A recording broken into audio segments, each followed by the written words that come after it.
எல்லோருக்கும் வணக்கம். ஆசை காட்டி மோசம் பண்ணிட்டாங்களே நண்பர்களே. இன்னைக்கு நம்மளுடைய மார்க்கெட் 74 பாயிண்ட் இறங்கி போச்சு. இதுக்கு மிக முக்கியமான காரணம் ட்ரம்ப் அவர்கள் இந்தியாவை பற்றி அடிக்கடி பேசக்கூடிய பேச்சுக்களும், அமெரிக்காவை மூடிஸ் நிறுவனம் டவுன்கிரேட் பண்ண இரண்டு தான் மிக முக்கியமான காரணம். அதுபோக மார்க்கெட் பொதுவாகவே மேல் நோக்கி வந்துச்சுன்னா கொஞ்சோண்டு ப்ராஃபிட் புக் பண்ணணும் அப்படின்ற மாதிரி நிறைய பேர் கொஞ்சம் ப்ராஃபிட் புக் பண்ணியிருப்பாங்க. அந்த ஒரு காரணத்தினால தான் இன்னைக்கு மார்க்கெட் தொடர்ந்து மேல் நோக்கி வந்துட்டு இருந்த மார்க்கெட் இந்த வார திங்கட்கிழமை முதல் நாளே இறங்கியிருக்கு. ஆனால் இப்போ சமீபத்தில் எந்த விதமான தகவலும் இல்லாமல் இருக்கிறதுனால மார்க்கெட் எப்படி இருக்கும் அப்படின்னு தெரிஞ்சுக்கிறதுக்கு ரொம்ப ஆர்வமாக இருக்காங்க. எந்த தகவலும் இல்லாதனால பெருசாக கிராஷ் ஆயிருக்கு அப்படின்னு பார்த்தா கிராஷ் ஆகலை. ஒரு 74 பாயிண்ட் என்பது இறங்கியிருக்கான். இப்போ வேற எதுவுமே முக்கியமான தகவல் இல்லை. ஒரே ஒரு ஹாட் டாபிக் இப்போதைக்கு பங்கு சந்தையில் போய்கிட்டு இருக்குன்னா, இந்த வோடஃபோன் ஐடியா அப்படின்ற நிறுவனம் இன்னும் அடுத்தடுத்த வருடங்களில் தொடர்ந்து இயங்கி கொண்டிருக்குமா, இல்லை ஒரு பெரிய திண்டுக்கல் பூட்டா வாங்கி போட்டு பூட்டிட்டு போயிடுவாங்களா? ஏங்க பெரிய கம்பெனிகள்லாம் மூடிடுவானுங்களா அப்படின்ற மாதிரி நம்மளுக்கு சந்தேகம் வரும்பொழுது, இதுக்கு முன்னாடியே சில பெரிய பெரிய கம்பெனிகள்லாம் திண்டுக்கல் போட்டு பூட்டியிருக்காங்க. ஒரு உதாரணத்துக்கு பிக் பஜார் அப்படின்ற ஒரு நிறுவனமெல்லாம் பெரிய நிறுவனம் தான், அதெல்லாம் பூட்டினதாக பத்திரிகையில் பல்வேறு இடங்களில் நம்ம படிச்சிருக்கோம்.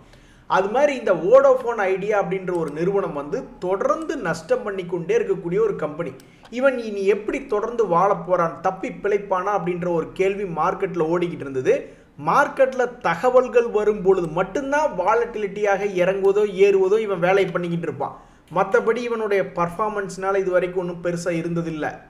இவங்களுடைய சமீபத்தினுடைய ரிசல்ட் கூட நீங்கள் எடுத்து பார்த்தீங்கன்னாக்கா 6000 கோடி 7000 கோடின்னு தொடர்ந்து ஒவ்வொரு குவார்ட்டர்லையும் லாஸ் செஞ்சு கொண்டு இருக்கக்கூடிய கம்பெனி. எதனால் இந்த லாஸ் வருது அப்படின்னு பார்த்தீங்கன்னாக்கா, இவங்களுக்கு ஏகப்பட்ட வட்டியாகவே கிட்டத்தட்ட 6000 கோடி ஒரு குவார்ட்டருக்கு வட்டி மட்டுமே, வாங்கின கடனுக்கு வட்டி மட்டுமே கட்ட வேண்டியது இருக்குது. அதுபோக டெப்ரிஷியேஷன், அவங்களுடைய அசட் எல்லாமே டெப்ரிஷியேட்டிங் அசட் நிறையா இருக்கிறதுனால அதில் ஒரு 5000 கோடி பக்கம் போய்கிட்டு இருக்குது.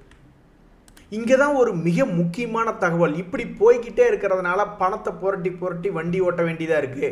இந்த சமயங்களில் கவர்மெண்ட்டுக்கு கட்ட வேண்டிய சில ஏஜிஆர் டியூஸ் எல்லாம் சிலதெல்லாம் குறைக்க முடியுமா அப்படின்ற மாதிரி இவங்க கவர்மெண்ட் கிட்ட கேட்டுட்டு இருந்த சமயத்தில் எக்ஸ்சேஞ்சுகள் கேட்குறாங்க, எப்பா இப்படி ஒரு பத்திரிகையில் ஒரு தகவல் எழுதியிருக்காங்க, இந்த மாதிரி கவர்மெண்ட் நீங்கள் கேட்டிருக்கக்கூடிய சில ரிலீஃப் எக்ஸம்ஷன் அது போன்ற சில நடவடிக்கைகள்லாம் அவங்க ரிஜெக்ட் பண்ணிட்டதாக உங்களை பற்றி எழுதியிருக்கிறாங்களேப்பா, இதை பற்றி விளக்கம் கொடுங்க அப்படின்னு கேட்டிருக்காங்க.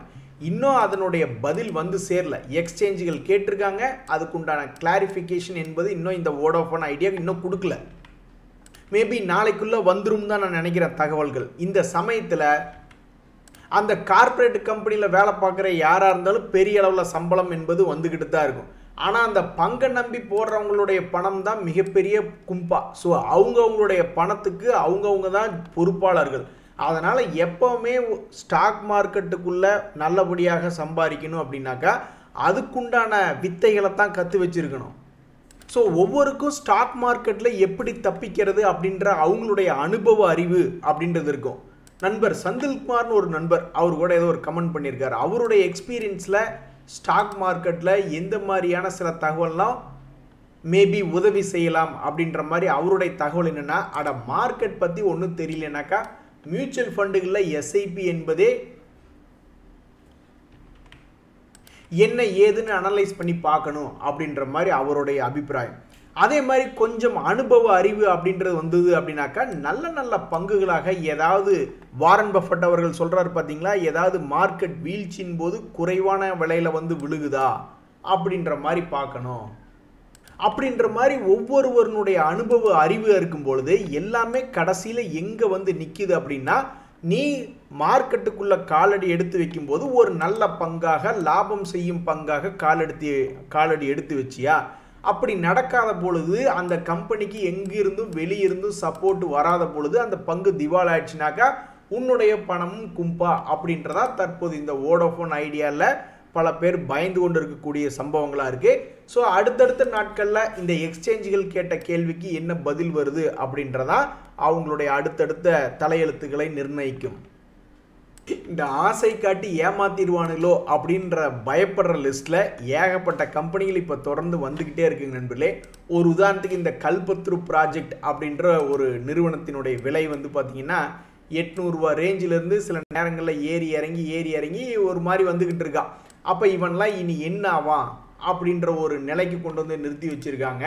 ஏதாவது இன்றைக்கி எப்படி மார்க்கெட் கீழே இறங்குச்சு அது மாதிரி ஏதாவது ஆசை காட்டுவானா இல்லை என்ன பண்ண போகிறான் அப்படின்ற மாதிரியான கேபிஎல் அப்படின்ற ஏகப்பட்ட பங்குகள் வந்திருக்கு. இன்னொன்று கூட ஒரு எக்ஸாம்பிள் அப்படின்றது பார்க்கலாம். இந்த சொனாட்டா சாஃப்ட்வேர் அப்படின்ற ஒரு பங்கு அவனுமே என்ன பண்ணியிருக்கான்னாக்கா, அடேங்கப்பா எவ்வளோ பெரிய வீழ்ச்சி, 800 ரூபாயிலிருந்து 500 ரூபா வரைக்கும் வந்துட்டு அப்புறம் மறுபடியும் போன வருஷத்தில் ஏதோ ஒரு 700 ரூபா வரைக்கும் போயிருக்கான். அதுக்கப்புறம் கீழே விழுந்தவன் பெருசாக எந்திரிச்சு வரல. இந்த நிலைமையில் வந்து 50 டேஸ் மூவிங் ஆவரேஜ் அப்படின்றத ரொம்ப நாள் கழித்து வந்து தாண்டி வந்திருக்கான். அப்போ இவந்து போன்ற பங்குகளை ஏதாவது ஆசை காட்டி மோசம் பண்ணிடுவாங்களா? அப்புறம் இந்த டேட்டா பேட்டர்ன்ஸ் அப்படின்ற பங்கு ஏன் இவன்லாம் கீழிருந்து ஏறி இருக்கா 1200லேருந்து 2800 வரைக்கும். இந்த வருஷம் தாங்க 2025 தான் 1400 ரூபா ரேஞ்சிலிருந்து 2800 வரைக்கெல்லாம் மூவ் ஆன பங்கு அப்படின்ற மாதிரி இருந்தாலும் இவன் எங்கிருந்து வீழ்ச்சி அடைஞ்சான், 3700 ரேஞ்சிலிருந்து வீழ்ச்சி அடைஞ்சிருக்கான். அப்போ இங்கிருந்து இன்னும் கேப்பே கிட்டத்தட்ட 1000 பாயிண்ட்களுக்கு மேலே இருக்கு. அப்போ இவனுங்கெல்லாம் என்ன பண்ண போறானே, கீழிருந்து மேல் நோக்கி ஏறி பல இடத்துக்கு வர்ற மாதிரி ஆசை காமிச்சவனுங்க அதுக்கப்புறம் மோசம் பண்ணிடுவாங்களா, மார்க்கெட்டினுடைய சப்போர்ட் இல்லையா அப்படின்ற மாதிரி பல்வேறு குழப்பங்கள் தான் இப்போதைக்கு மார்க்கெட்டில் இருக்குது. மார்க்கெட்டில் ஒரு தெளிவு அப்படின்றது இல்லை. ஸோ மார்க்கெட்டில் இப்போ சமீபத்தில் ஏறி வந்ததும் ஒரு குழப்பத்தில் தான் ஏறி வந்தான். நிறைய பேர் அவ்வளோதான் மார்க்கெட்டே முடிஞ்சிருச்சுன்னு நினச்சிட்டு இருந்தாங்க. 2 மாதம் கழித்து பார்த்தா சென்டர் பாயிண்டில் இருக்குது. ஸோ ஆக மொத்தம் மார்க்கெட்டில் இந்த வருஷம் தொடங்கினதுலேருந்து கீழே தான் இறங்கும் அப்படின்ற மாதிரி ஒரு தெளிவு இருந்த மார்க்கெட்டில் இப்போ குழப்பமாக இருக்குது. ஏறி வந்ததுனால நீ மறுபடியும் ஏற போகிறானா இல்லை இறங்க போகிறானா அப்படின்னு ஒரு குழப்பம் இருக்கக்கூடிய இடமா இப்போ தற்போதைய மார்க்கெட் இருக்குது. நண்பர்களே, இந்த கோத்ரேஜ் அக்ரோவேட் அப்படின்ற கம்பெனி அக்ரி பிஸ்னஸில் இருக்கக்கூடிய ஒரு செக்டர். அவன் இன்னைக்கு ஒரு 2.5% ஏறி இருக்கான். இவன் ஏறி வந்திருக்கக்கூடிய இடம் என்பது இவன் இறங்கினா தானே ஏறி வருது அப்படின்ற மாதிரி இவன் நீட்டி படுத்திருக்கக்கூடிய ஒரு பங்காக இருக்கான்.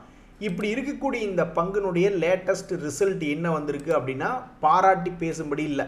அக்ரி பிஸ்னஸ் ரிலேட்டடான கார்பரேட் கம்பெனிகளே திணறிட்டு தான் இருக்குது. 2022 குவார்ட்டரில் கூட 140 கோடி 100 கோடி அப்படின்ற மாதிரி லாபம் பண்ணிக்கிட்டு இருக்கு. இதில் ஒரு கன்சிஸ்டன்ட்டே இல்லை. இதனுடைய லாபம் ஏறுது இறங்குது, லாபம் ஏறுது இறங்குது, நல்ல வேலை மைனஸ்க்கு போகலையே அப்படின்ற மாதிரி தான். இது எப்படி இவனுடைய லாப பேட்டர்ன் இருக்கோ டிட்டோ இந்த ஸ்டாக் ஒன்று தான் உங்களுடைய அனுமானம், உங்களுடைய லாஜிக் என்பதுக்கு மேபி நினைக்கிற மாதிரி நடந்திருக்கலாம் ப்ரைஸ் வைஸ் பார்க்கும்போது. ஸோ அவனுடைய குவார்ட்டர்லி ரிசல்ட்டுக்கு ஏற்ப அவனும் எந்த பக்கம் போகிறதுன்னு தெரியாமல் அவனும் ப்ரைஸும் அதுக்கேற்ற மாதிரி நடந்திருக்கான். இதுதான் உலகத்திலே அதிசயம். அந்த ப்ரைஸ் ஆக்ஷனுடைய லாஜிக்கும் அவன் ஒவ்வொரு குவார்ட்டர்லிக்கும் செய்யக்கூடிய லாபத்துக்கும் கிட்டத்தட்ட மேட்சிங் ஆகி போகக்கூடிய ஒரே பங்காயும் ஒருத்தன் தான் இருக்கான். இந்த சமயத்தில் வந்து ஒரு மிகப்பெரிய ஒரு கேண்டில் அப்படின்றது ஒன்று போட்டிருந்தான். மிகப்பெரிய ஒரு கேண்டில், ஒரே கேண்டிலில் 100 ரூபாய் அப்படின்ற மாதிரி. அந்த கேண்டிலினுடைய லோலிருந்து இவ்வளவு தூரம் முக்கி ஒரே நாளில் கீழே விழுந்துட்டான். எங்கள் வீட்டு பக்கமெல்லாம் சொல்லுவாங்க, நல்ல பேர் வாங்கிறது அப்படின்றதுக்கு கிட்டத்தட்ட பல வருஷம் பாடுபடணும், ஆனால் அந்த பேர் கெட்டு போகிற மாதிரி வேலையை ஒரே நாளில் பண்ணிடலாம் அப்படின்ற மாதிரி ஒரே நாளில் இவனுடைய வீழ்ச்சி அப்படின்றது விழுந்ததை, ஒரே கேண்டிலில் விழுந்ததை கொஞ்சம் கொஞ்சமாக ஒரு மாதம் கூடி அதை ரெக்கவரி அப்படின்றது பண்ணி காமிச்சிருக்கான். இனி அடுத்த வரக்கூடிய நாட்களில் இவன் என்ன பண்ண போகிறான், இந்த 100 பாயிண்ட் அப்படின்றத பொறுத்திருந்து தான் பார்க்கணும். நண்பர்களே, பல ட்ரேடர்கள் புலம்புறாங்க இந்த ஐடிசி ஷேர் என்னதான் ஆகும்னு. ஆனால் உண்மைக்கு நாம் போய் பார்க்குறோம்னு வச்சிங்களேன், ஒரு நண்பர் கூட இந்த ஐடிசி ஷேர் என்னதான் ஆகும் முடியலடையா சாமி அப்படின்ற மாதிரி சொல்லிக்கிட்டு இருக்காங்க. ஆனால் அந்த பங்கினுடைய ப்ரைஸ் மூவ்மெண்ட் அப்படின்றத நம்ம போய் எடுத்து பார்க்கணும்னு வச்சிங்களேன், கடந்த 3 மாதத்தில் அவன் ஏறி தான் வந்திருக்கான்.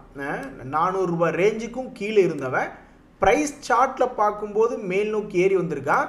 மேபி அதனுடைய பர்சன்டேஜ் அப்படின்னு பார்க்கும்பொழுது ஒரு 10% தான் அப்படின்ற மாதிரி மேபி இருக்கிறதுனால ஒரு டயர்ட் ஆகுதா என்ன அப்படின்றது தெரில. பட் அவன் அந்த காலத்துலேருந்தே அப்படி தானே இருந்திருக்கான். அவன் ஒன்றும் 50% 100% ஏறி இறங்கி ஆடுறவன் இல்லை. அந்த காலத்துலேருந்தே ஒரு ஸ்லோ மூவ்மெண்ட்டாக இருந்தவன் தான். திடீர்னு ஒரு கட்டத்தில் என்ன ஆச்சுனாக்கா, இவங்க தன்னிடம் உள்ள பல பிஸ்னஸ்களை பிரித்து விட போகிறாங்க அப்படின்னு சொன்ன ஒரு காரணத்தினாலையும் மார்க்கெட்டே வந்து புல்லிஷ் ட்ரெண்டில் போயிட்டு இருந்த நாளத்துலேயும் திடீர்னு ஒரு 200 ரூபா ரேஞ்சிலிருந்து 500 ரூபா வரைக்கும் போயிட்டான். அவன் என்னைக்கு அவங்களுடைய ஹோட்டல் பிஸ்னஸை பிரித்து விட்டுட்டாங்க அப்படின்ற தகவல் கம்ப்ளீட்டாக வெளியே வந்துச்சோ அதுக்கப்புறம் அவனுடைய பழைய நார்மல் படி தான் 50 ரூபாய்க்கும் 100 ரூபாய்க்கும் இடையில தான் மொத்தமாகவே அவனுடைய வால்டிலிட்டியாக இருந்துகிட்ருக்கு. ஸோ எனக்கு என்னமோ இந்த ஐடிசி ஷேரை பார்த்து நிறைய பேர் புலம்புறாங்க. அது மேபி இப்போ அவங்களா தனக்குள்ளே கற்பனை பண்ணியிருப்பாங்க, இவன் மிகப்பெரிய ஒரு வால்டிலிட்டியாக இருப்பானா அப்படின்னு அவங்களா கற்பனை பண்ணியிருப்பாங்கன்னு தான் நான் நினைக்கிறேன். மற்றபடி மார்க்கெட்டில் அவனுடைய வரலாறு எடுத்து பார்க்கும்போது அது ஒரு ஸ்லோ மூவ்மெண்ட்டாக இருக்கக்கூடிய பங்கு தான். ஸோ அதனால் உண்மைக்கு புறம்பாக உங்களுக்குள்ளேயே மனசுக்குள்ளே ஏதாவது ஒன்று விதைச்சிக்கிட்டிங்கனாக்கா அப்புறம் அப்படி தான். ஒரு உதாரணத்துக்கு மேரேஜ் ஆகிடுச்சு, நீ நம்ம வாழ்க்கை ரொம்ப சந்தோஷமாக இருக்குன்னு சில பேர் நினச்சிக்கிட்டு இருப்பான். ஆனால் அவனுக்கு தெரியாது அன்னையிலிருந்து தான்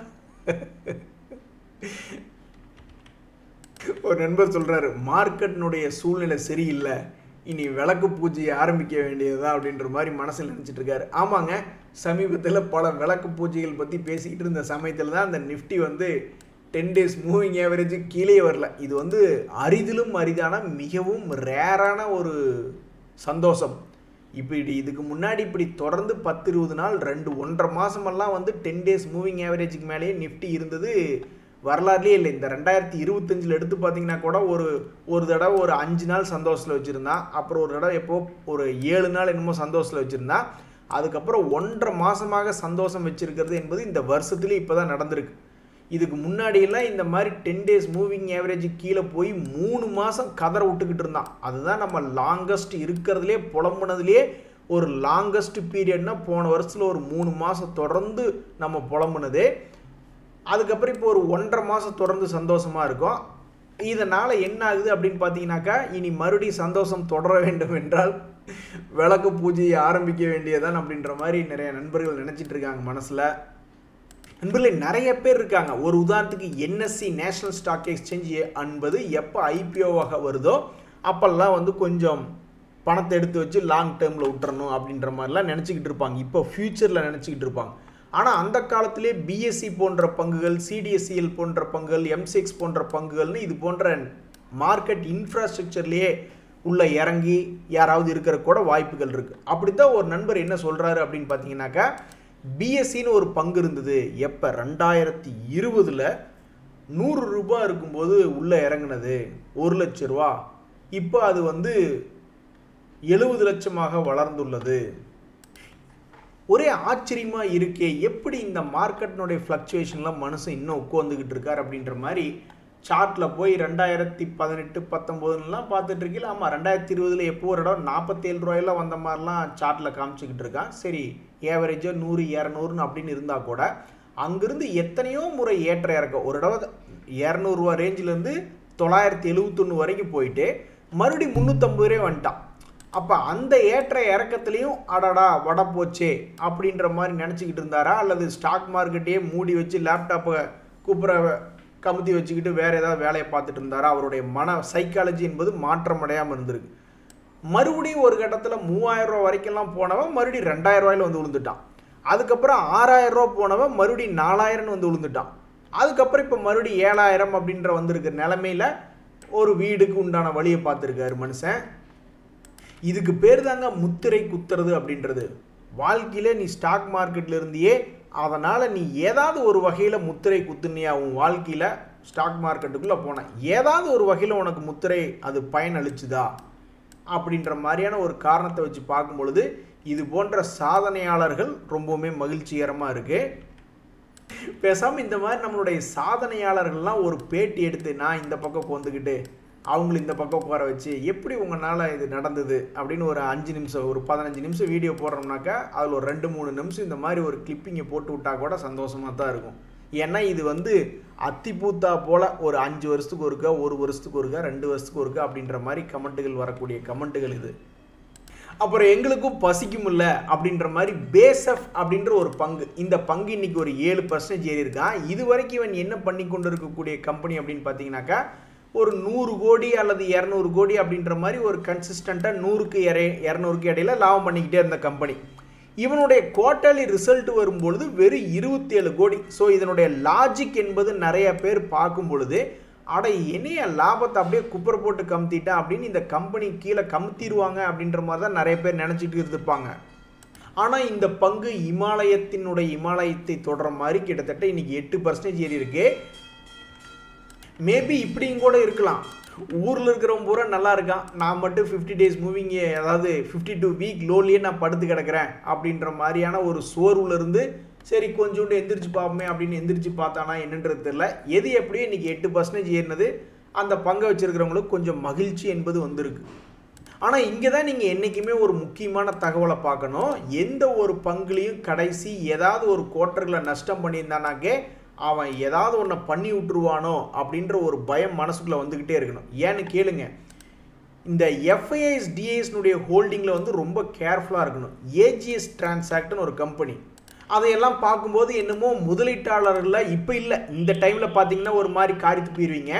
அந்த காலத்தில் பார்க்கும்போது ஜூன் 2022 அந்த சமயத்திலாம் பார்க்கும்போது எஃப்ஐஎஸ் 5.5% ஹோல்டு பண்ணியிருக்காங்களா, டிஐஎஸ் 7.5% ஹோல்டு பண்ணிக்கிட்டு இருக்காங்களா அப்படின்ற மாதிரிலாம் இருக்கும். ஆனால் யாராக இருந்தாலும் முதல்ல அவனுடைய குவாலிட்டி என்ன, பேக்ரவுண்டு செக் என்ன அப்படின்னு பார்க்கும்பொழுது அவனுடைய சமீபத்தினுடைய 2-3 வருஷ குவார்ட்டர்களில் நஷ்டமே பண்ணாமல் வண்டி ஓட்டிக்கிட்டு இருக்கானா அப்படின்றதான் மிக முக்கியமான பார்க்கணும். ஏன்னா கோவிட்னால பல சூழ்நிலைகள், கஷ்டமான சூழ்நிலைகள், அந்த பீரியடில் அவன் லாபம் பண்ணிக்கிட்டு இருக்கானா அப்படின்றது பார்க்குறது ரொம்ப ரொம்ப முக்கியம். அப்படி பேக்ரவுண்ட் செக் எடுத்து பார்க்கும் பொழுது இதெல்லாம் நம்ம குடும்பத்துக்கு தேவையா கோபி அப்படின்ற மாதிரி அதெல்லாம் யோசிச்சு பார்க்கணும். அப்படி யோசிக்கலைன்னா என்ன ஆகும்னு நம்ம பார்க்குறீங்களா? ஒரு உதாரணத்துக்கு இந்த ஏஜிஎஸ் டிரான்சாக்ட்லாம் 120 ரூபா கம்பெனி இப்போ வெறும் 5 ரூபாயில் படுத்து கிடக்கிறான். இது மாதிரி பல உதாரணங்கள் இருக்குது. சில பேர் நல்லவனாகவும் இருப்பான், சில பேர் கெட்டவனாகவும் இருப்பான். ஒரு உதாரணத்துக்கு இந்த ரேட் கெயின் டிராவல் அப்படின்ற ஒரு கம்பெனியினுடைய லாபம் என்ன சொல்லுது அப்படின்னு பார்த்தீங்கன்னாக்கா, இது வரைக்கும் அவன் எங்கேயுமே கடந்த 2021 இருக்கக்கூடிய ஒரு குவார்ட்டர்களில் இப்போ வரைக்கும் அவன் எதுவும் லாஸ் என்பது காட்டலை. இனி வரக்கூடிய Q4 ரிசல்ட் என்ன பண்ண போகிறான் அப்படின்றது தெரில. இந்த பங்குலையுமே போய் எடுத்து பார்க்கும் பொழுது எஃப்ஐஎஸ் என்பது அவங்களுடைய ஹோல்டிங்கை 7% என்பது வச்சுருப்பாங்க. டிஐஎஸ் என்பது ஹையஸ்ட் ஹோல்டிங்கை 23% அப்படின்றதெல்லாம் மெயின்டைன் பண்ணுறாங்க. பட் எதாக இருந்தாலும் ஒரு பங்குனுடைய பேக்ரவுண்ட் செக்கில் அவனுடைய கடந்த 2-3 வருடங்களில் அவன் நஷ்டமே பண்ணாமல் இருக்கிறதா அவனுடைய உருப்படிக்கு உண்டான அடையாளம். தற்போதைய நிலைமையில் இந்த ரேட் கெயின் டிராவல் அப்படின்ற பங்கு அவனுடைய 52 week லோவில் ட்ரேட் ஆகி கொண்டிருக்கிறது. ஸோ இவன் தரக்கூடிய Q4 ரிசல்ட் என்ன அப்படின்றத பார்க்குறக்காக அந்த ஷேர் ஹோல்டர்ஸ் எல்லாம் காத்துக்கிட்டு இருக்காங்க. ரொம்ப கேர்ஃபுல்லாக இருங்க நண்பர்களே, கண்ட கம்பெனியெல்லாம் பணத்தை தூக்கிட்டு போயிடுவானுங்க. இன்றைய தகவல் அனைத்து உங்களுக்கு உதவியாக எனக்கு மகிழ்ச்சியா. ரொம்ப நன்றி, வணக்கம்.